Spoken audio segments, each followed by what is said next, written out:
www.hazratfirozmemon.org۔ یہ حضرت کا 1996 کا بیان ہے قربانی کے بارے میں۔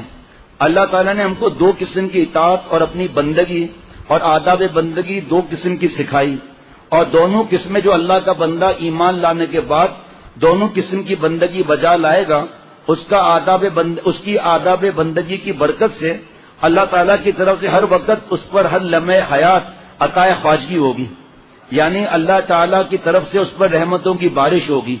وہ بندگی کی ادائیں دو قسم کی ہیں۔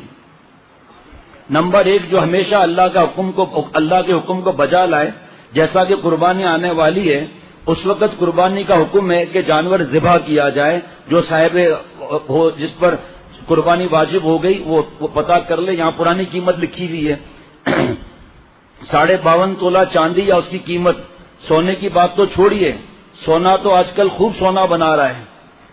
اب آپ سوچئے کہ کسی سونے کی دکان سے پوچھئے کہ 52.5 تولہ سونے کی چاندی کی قیمت کیا ہے، تو فرمایا کہ اس زمانے میں جو غریب ہے اس کے پاس بھی اتنا پیسہ نکل آئے گا، لیکن ہمت نہیں ہے۔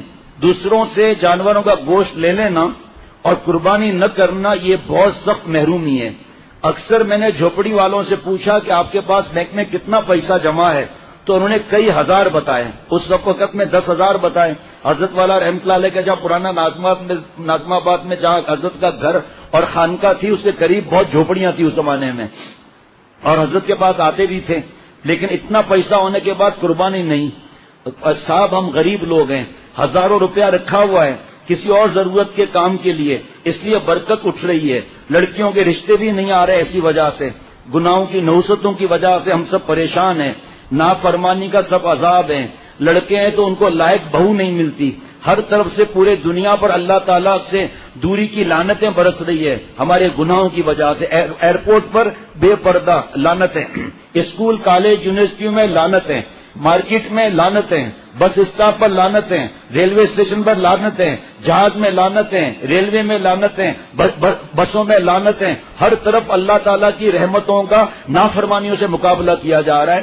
رمضان شریف میں حضرت شیخ الحدیث مولانا زکریا صاحب رحمۃ اللہ علیہ کتاب فضائل رمضان صبح و شام پڑھی جاتی ہے۔ آپ کو یاد ہوگا شب قدر کی رات میں حدیث پاک کے مفہوم میں حضرت شیخ رحمۃ اللہ علیہ نے فرمایا تھا، جو ہم نے پڑھ کر سنایا تھا، کہ بڑی راتیں اللہ کی رحمتوں کا نزول ہو رہا ہے اور یہاں گناہوں سے مقابلہ کر رہے ہیں، سود، رشوت، گھر کے اندر پردہ نہیں، ابا نہیں مانتے، اماں نہیں مانتی، کوئی بات نہیں، میں اور آپ تو پردہ کریں، ہم تو اکیلا کھانا کھائیں، یہ تو ہمارے اختیار میں ہے نا، ہم خود نفس کی غلامی کی وجہ سے بھابھی کے ساتھ کھانا کھا رہے ہیں، دیور تو بھابھی کے لیے موت ہے، تو لعنتیں برس رہی ہیں۔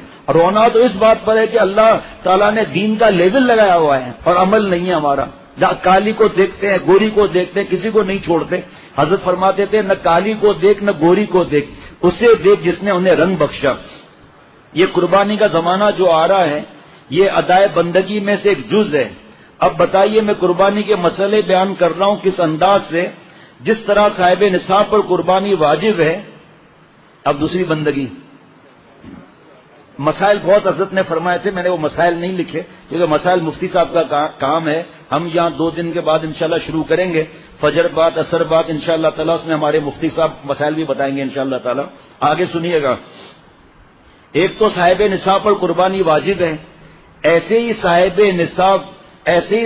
نصاب قوت نفس، جس کے اندر نفس میں گناہ کرنے کی طاقت ہے اور نہ کرنے کی بھی طاقت ہے، یہ بھی صاحب نصاب ہے، یہ بھی وہ صاحب نصاب ہے قربانی کے لیے، یہ صاحب نصاب ہیں دوسرے نفس کی قربانی کے لیے۔ یہ اپنی بری خواہش کی قربانی کر دیں، انشاءاللہ اللہ تعالیٰ کے مقرب ہو جائیں گے۔ بتاؤ بھائی، آج ایک نیا مسئلہ سنا صاحب نصاب کا، قربانی کے لیے تو پیسے کی ضرورت ہے، لیکن اللہ تعالیٰ کی نافرمانی کرنے کی جس کے پاس طاقت ہے، یہ بھی صاحب نصاب گناہ ہے، صاحب نصاب طاقت ہے۔ اگر یہ گناہ کر لیتا ہے تو فاسق ہو جاتا ہے، اللہ کو ناراض کر دیتا ہے۔ اس میں مرد بھی آ گئے، عورت بھی آ گئی، صاحب نصاب ہے نہیں ہے قربانی کے حساب سے، سب پر تقوی فرض ہے، ہر مسلمان مرد اور عورت پر تقوی فرض ہے، اور نفس اپنی قوت کے حساب سے بدماشی کرانا چاہتا ہے۔ اگر گناہ چھوڑ دیتا ہے تو متقی ولی اللہ ہے، اس لیے اس کی بھی مشق کیجیے اس مبارک مہینے میں، ان مبارک دنوں میں کہ ہم لوگ اپنے نفس کی قربانی کے وقت میں نفس کی قربانی بھی کر دیں۔ www.hazratfirozmemon.org